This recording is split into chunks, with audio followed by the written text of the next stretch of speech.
सौर मंडल में कुल कितने ग्रह हैं? तो सौर मंडल में ग्रहों की संख्या की बात करें तो वर्तमान में 8 ग्रह हैं। पहले सौर मंडल में कितने ग्रह होते थे? 9 ग्रह होते थे सन 2006 में। याद रखिएगा इस बात को, सन 2006 में एक ग्रह है प्लूटो, जिसे प्लूटो ग्रह हुआ करता था 2006 से पहले, लेकिन सन 2006 में प्लूटो ग्रह को ग्रहों की श्रेणी से निकाल करके 52 ग्रहों में इसको रखा गया और तब से 2006 से ग्रहों की संख्या कितनी हो गई? प्लूटो को निकाल देने के बाद 8 हो गई। यानी सौर मंडल में वर्तमान में ग्रह कितने हैं? तो आपके 8 हैं। सौर मंडल की खोज किसने की थी? सौर मंडल की जो खोज है यह कापरनिकस ने की थी। कापरनिकस ने सर्वप्रथम बताया था कि ग्रह जो है सूर्य के चारों तरफ घूमते हैं। सौर मंडल का जन्मदाता किसे कहा जाता है? महत्वपूर्ण प्रश्न है। सौर मंडल का जन्मदाता जो है यह सूर्य को कहा जाता है, क्योंकि सूर्य अगर नहीं होता सौर मंडल में तो सौर मंडल का अस्तित्व नहीं होता। अंतरिक्ष में कुल कितने तारा मंडल हैं? अंतरिक्ष में तारा मंडलों की जो संख्या वो कितनी है? एक ऑप्शन और ऐड कर लीजिए और ऑप्शन ई में बना लीजिए 88। ऑप्शन ई में क्या कर लीजिए? 88। अंतरिक्ष में कितने तारा मंडल हैं? तो 88 तारा मंडल हैं अंतरिक्ष में। भारत के कितने राज्यों की सीमा भूटान से लगे हैं? तो याद रखिएगा भारत के 4 राज्य हैं। कितने राज्य हैं? भारत के 4 ऐसे राज्य हैं जिनकी सीमा भूटान से लगती है। कौन राज्य है? इनका नाम आप लोगों को याद रखना है। कौन कौन से राज्य हैं? तो असम राज्य है। और कौन सा राज्य है? तो पश्चिम बंगाल राज्य है। असम है, पश्चिम बंगाल राज्य है, और उसके बाद कौन सा राज्य है? तो आपका सिक्किम राज्य है। कौन सा राज्य है? सिक्किम राज्य है। और कौन सा चौथा कौन सा राज्य है? तो अरुणाचल प्रदेश। इनका आप लोग नाम याद रखिएगा कि ये 4 राज्य हैं जिनकी सीमा जो है आपका भूटान देश के साथ लगती है। असम, पश्चिम बंगाल, सिक्किम और अरुणाचल प्रदेश। और भारत जो है भूटान देश के साथ 699 किलोमीटर का सीमा साझा करता है। ये भी बात याद रखिएगा, 699 किलोमीटर की सीमा जो है साझा करता है भूटान के साथ भारत देश। गन्ना उत्पादन में भारत का विश्व में कौन सा स्थान है? तो गन्ने के उत्पादन में अगर भारत का स्थान की बात करें तो दूसरा स्थान है ना। गन्ना उत्पादन में भारत जो है दूसरे स्थान पर है। तो पहले स्थान पे कौन सा देश है? पहले स्थान पे आपका कौन सा देश है? तो ब्राजील है। ब्राजील जो है गन्ना उत्पादन में पूरी दुनिया में पहले स्थान पर है।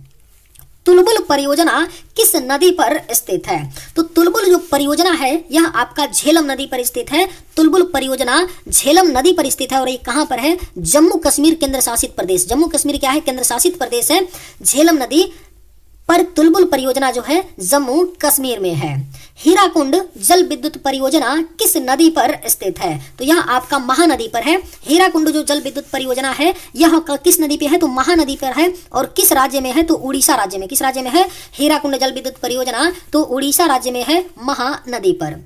वायुमंडल में सर्वाधिक कौन सी गैस मिलती है? जो पृथ्वी का एटमॉस्फेयर है, वायुमंडल है, इसमें कौन सी गैस सबसे ज्यादा मात्रा में पाई जाती है? तो यह नाइट्रोजन गैस है। नाइट्रोजन गैस वायुमंडल में 78% पाई जाती है। ऑक्सीजन गैस की बात करें तो ऑक्सीजन गैस वायुमंडल में 21% और हाइड्रोजन कितने परसेंट पाया जाता है? तो 0.005% पाया जाता है। हाइड्रोजन कम पाया जाता है वायुमंडल में, सबसे ज्यादा नाइट्रोजन पाया जाता है 78%। विश्व में सर्वाधिक वर्षा वाला स्थान कौन सा है? अगर आप लोगों को ये वीडियो पसंद आए तो एक लाइक जरूर कीजिएगा और अगर आप लोग इस चैनल पर नए होंगे तो सब्सक्राइब भी कर लीजिएगा ताकि इसी तरह का वीडियो सबसे पहले आप तक पहुंचता रहे।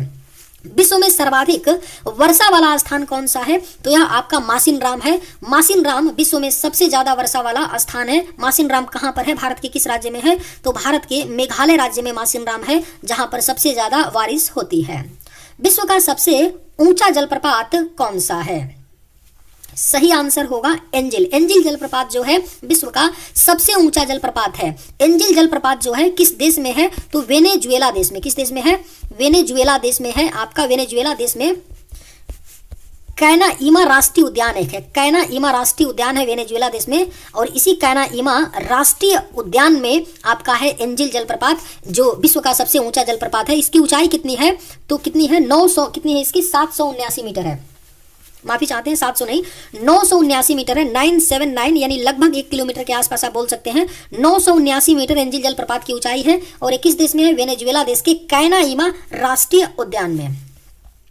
विश्व का सर्वाधिक लवणीय झील कौन सा है? तो विश्व का जो सबसे ज्यादा लवणीय झील है यह मृत झील है। मृत जो झील है, डेड इसको झील बोलते हैं। इसकी जो लवणता है समुद्र के पानी से लगभग 10 गुना क्या है? ज्यादा ये क्या है? लवणीय है। और ये कहां पर है? तो इजराइल और जॉर्डन देश के मध्य है। इजराइल और जॉर्डन देश में है, यानी 2 देशों के सीमा पर है। इजराइल और जॉर्डन देश की सीमा पर है आपका मृत झील, जो विश्व का सर्वाधिक क्या है? लवणीय झील है। भारत के किस राज्य में एक भी रेलवे स्टेशन नहीं है? कौन सा राज्य है भारत का जहां एक भी रेलवे स्टेशन नहीं है? तो यह आपका सिक्किम राज्य है। भारत के सिक्किम राज्य में एक भी रेलवे स्टेशन नहीं है। किस जीव के पास आंख नहीं होता है? ऑप्शन है सांप, केचुआ, चमगादड़ या केकड़ा। सही आंसर क्या होगा? तो किस जीव के पास आंख नहीं होता है? तो जो केचुआ जीव होता है ना, इसके पास आंख नहीं होता है। अशोक चक्र में कितनी तिल्लियां होती हैं? जो अपना तिरंगा है इसके बीच में एक अशोक चक्र होता है, उसमें तिल्लियों की जो संख्या होती है कितनी होती है? 24 होती है। और जो अशोक चक्र होता है इसका रंग कैसा होता है? तो याद रखना है, पूछा गया प्रश्न है, गहरा नीला होता है। जो अशोक चक्र होता है ना, उसका रंग गहरा नीला होता है और इसमें तिल्लियों की संख्या 24 होती है। ऐसा कौन सा जीव है जो भारत का राष्ट्रीय पक्षी है? तो भारत का राष्ट्रीय पक्षी क्या है? आपका मोर है। मोर क्या है? भारत का राष्ट्रीय पक्षी। अगर भारत का राष्ट्रीय पशु पूछ ले तो क्या हो जाएगा? बाघ हो जाएगा। और भारत का राष्ट्रीय फल अगर पूछ ले आपसे तो क्या होगा? आम होगा, भारत का राष्ट्रीय फल। हवाई जहाज के टायर में कौन सी गैस भरी जाती है? बेहद ही महत्वपूर्ण प्रश्न है। हवाई जहाज का जो टायर होता है उसमें जो गैस भरी जाती है वह आपका नाइट्रोजन गैस है। नाइट्रोजन गैस एक अक्रिय गैस है, यानी नॉन रिएक्टिव गैस है, जिसकी वजह से इसको हवाई जहाज के टायर में भरा जाता है। शरीर के अंदर के कठोर भागों को क्या कहा जाता है? क्या कहते हैं? शरीर के अंदर जो कठोर भाग होता है वो क्या कहलाता है? हड्डियां ही तो होती है ना। शरीर के अंदर जो कठोर चीजें होती हैं वो क्या होती हैं? हड्डियां होती हैं। भारत में चाय का सबसे बड़ा उत्पादक राज्य कौन सा है? तो चाय का जो भारत का सबसे बड़ा उत्पादक राज्य हो जाएगा यह आपका असम राज्य है। असम राज्य चाय का सबसे बड़ा उत्पादक राज्य है। भारत के किस नदी में हीरा पाया जाता है? भारत के किस नदी में हीरा पाया जाता है? सही आंसर क्या होगा? तो भारत का कौन सा नदी है जिसमें हीरा पाया जाता है? तो यह आपका कृष्णा नदी है। भारत की कृष्णा नदी में हीरा पाया जाता है। भारत कितने वर्षों तक अंग्रेजों का गुलाम था? भारत जो था अंग्रेजों की गुलामी से आज़ाद कब हुआ था? तो 1947 ईस्वी में हुआ था। लगभग 200 वर्षों तक भारत जो था अंग्रेजों का गुलाम रहा था, लगभग 200 वर्षों तक। कबीर दास की भाषा कौन सी थी? ऑप्शन है ब्रज, संस्कृत, अवधी या सधुकड़ी। सही आंसर क्या होगा? तो कबीर दास जी की जो भाषा थी वो क्या थी? सधुकड़ी थी कबीर दास जी की भाषा। माचिस का आविष्कार किस देश में हुआ था? माचिस जो है जिसका प्रयोग किया जाता है आग जलाने में, इसका आविष्कार कहाँ पर हुआ था? तो इंग्लैंड देश में हुआ था। इंग्लैंड देश के एक रसायन शास्त्री थे जॉन वाकर। इनका क्या नाम था? जॉन वाकर नाम था। इन्होंने 1826 ईस्वी में माचिस का आविष्कार किया था, जॉन वाकर ने। भारत का राष्ट्रीय मिठाई का नाम क्या है? तो भारत की जो राष्ट्रीय मिठाई है इसका नाम क्या है? जलेबी। जलेबी क्या है? भारत का राष्ट्रीय मिठाई है। किस मंदिर को ब्लैक पैगोडा के नाम से भी जानते हैं? कौन सा मंदिर है जिसे ब्लैक पैगोडा के नाम से जानते हैं? तो यह सूर्य मंदिर है। सूर्य मंदिर को ब्लैक पैगोडा के नाम से जानते हैं। और ये किस राज्य में है ब्लैक पैगोडा? तो यह आपका उड़ीसा राज्य में है ब्लैक पैगोडा। और ये किस भगवान को समर्पित है? तो सूर्य भगवान को समर्पित है। सूर्य भगवान को ब्लैक पैगोडा मंदिर समर्पित है। इतिहास का जनक किसे माना जाता है? सही आंसर क्या होगा? तो इतिहास का जनक जो है हेरोडोटस को इतिहास का पिता कहा जाता है। ऋग्वेद के सबसे प्रमुख देवता कौन है? ऑप्शन है अग्नि, विष्णु, इंद्र या शिव। सही आंसर क्या होगा? तो ऋग्वेद के जो सबसे प्रमुख देवता थे वो कौन थे? इंद्र भगवान थे। इंद्र जो थे ऋग्वेद के सबसे प्रमुख देवता थे। सिंधु घाटी सभ्यता की लिपि कौन सी है? राइट आंसर क्या होगा? तो जो सिंधु घाटी सभ्यता की लिपि है ना वो अज्ञात है, यानी अब तक सिंधु घाटी सभ्यता की लिपि को पढ़ी नहीं जा सकी है, यानी हमें पता नहीं है कि वो किस प्रकार की लिपि है, यानी अज्ञात लिपि है सिंधु घाटी सभ्यता की लिपि। जहांगीर किसका पुत्र था? जहांगीर जो मुगल शासक था वो किसका पुत्र था? तो अकबर का पुत्र था। मुगल शासक अकबर का पुत्र था जहांगीर। त्रिपिटक किस धर्म के पवित्र पुस्तक है? आंसर क्या होगा? तो त्रिपिटक जो है यह बौद्ध धर्म का, त्रिपिटक क्या है? बौद्ध धर्म का पवित्र पुस्तक है त्रिपिटक। इनमें से सबसे महत्वपूर्ण जनपद कौन सा था? तो जो सबसे महत्वपूर्ण जनपद था, आपने 16 महाजनपदों का नाम सुना होगा, उसमें एक जनपद था मगध। मगध जो जनपद था ना वह सबसे महत्वपूर्ण जनपद था।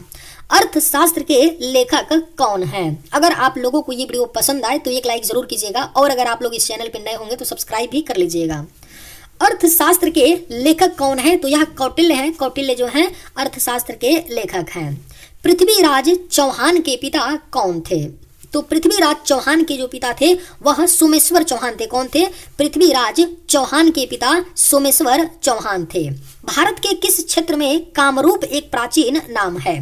तो भारत का, थोड़ा करेक्शन कर लीजिए, भारत का कौन से राज्य का कामरूप एक प्राचीन नाम है? यानी भारत का कौन सा राज्य है जिसका प्राचीन नाम एक कामरूप था? तो यह असम राज्य है। असम को प्राचीन में कामरूप नाम से जाना जाता था। क्या, किस नाम से? तो आपसे क्वेश्चन पूछ लेगा कि कामरूप किस राज्य का प्राचीन नाम था, सिंपली तो आपको याद होना चाहिए असम राज्य का प्राचीन नाम था कामरूप।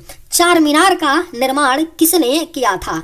चार मीनार जो है यह कहां पर है? हैदराबाद में। आपको ये बात याद रखना है, पूछा गया प्रश्न है, हैदराबाद में है चार मीनार। और इसका निर्माण किसने करवाया था? तो मोहम्मद कुली कुतुब शाह ने चार मीनार का निर्माण करवाया था। चित्तौड़गढ़ का किला कहां पर स्थित है? तो चित्तौड़गढ़ का जो किला है यह आपका राजस्थान राज्य में, कहां पर है? चित्तौड़गढ़ का जो किला है यह राजस्थान राज्य में है। हवा महल किस शहर में स्थित है? तो हवा महल जो है यह राजस्थान के जयपुर शहर में स्थित है। हवा महल, हवा महल का निर्माण किसने करवाया था? तो महाराजा सवाई प्रताप सिंह ने करवाया था। किसने? महाराजा सवाई प्रताप सिंह ने करवाया था हवा महल का निर्माण 1699 ईस्वी में। कब करवाया था? तो 1699 ईस्वी में। खालसा पंथ की स्थापना किसने की थी? महत्वपूर्ण प्रश्न होने वाला है। खालसा पंथ की जो स्थापना है या किसके द्वारा की गई थी? तो गुरु गोविंद सिंह ने खालसा पंथ की स्थापना की थी। हीमोग्लोबिन में कौन सा तत्व पाया जाता है? इसी हीमोग्लोबिन के कारण मनुष्य का रक्त क्या होता है? लाल होता है। और इस हीमोग्लोबिन में कौन सा तत्व पाया जाता है? तो लोहा पाया जाता है, आयरन पाया जाता है, Fe आयरन पाया जाता है हीमोग्लोबिन में। लीची का कौन सा भाग खाया जाता है? तो लीची जो होता है फल, इसका एरिल भाग खाया जाता है। कौन सा भाग? एरिल भाग जो है इसको बीज चोल भी बोलते हैं। क्या बोलते हैं? बीज चोल भी बोला जाता है एरिल को। यही खाने योग्य भाग होता है लीची का। नींबू का पीएच मान कितना होता है? नींबू जो है इसमें साइट्रिक अम्ल पाया जाता है, साइट्रिक एसिड पाया जाता है। और नींबू का पीएच मान कितना होता है? 2.2 होता है। नींबू अम्लीय होता है कि क्षारीय होता है? तो नींबू क्या होता है? अम्लीय होता है, याद रखिएगा। 1857 के विद्रोह को किस उर्दू कवि ने देखा था? तो कौन उर्दू कवि थे? मिर्जा गालिब उर्दू कवि थे जिन्होंने 1857 के विद्रोह को देखा था। किस फल से हमें तेल प्राप्त होता है? कौन सा फल है जिससे तेल प्राप्त होता है? तो यह नारियल का फल है। नारियल के फल से तेल प्राप्त होता है। मसालों की रानी किसे कहा जाता है? राइट आंसर क्या हो जाएगा? तो मसालों की रानी इलायची को कहा जाता है। इलायची को मसालों की रानी कहा जाता है। मनुष्य के शरीर में कुल कितनी हड्डियां होती हैं? आप सबको पता होना चाहिए मनुष्य के शरीर में हड्डियों की संख्या कितनी होती है? तो 206 होती है ना। लेकिन अगर आपसे मैं पूछूं कि बाबू बताइए, आप लोग नवजात शिशु जो होते हैं, जो छोटे बच्चे होते हैं, 2 महीने, 4 महीने, 6 महीने, 1 साल, 2 साल, इनके शरीर में हड्डियों की संख्या कितनी होती है? तो 300 होती है। नवजात बच्चों में हड्डियों की संख्या 300 होती है और वयस्क मनुष्य में 206 होती है। चलिए आज के वीडियो में बस इतना ही। अगर आप सभी को ये वीडियो पसंद आए तो एक लाइक जरूर कीजिएगा। थैंक्स।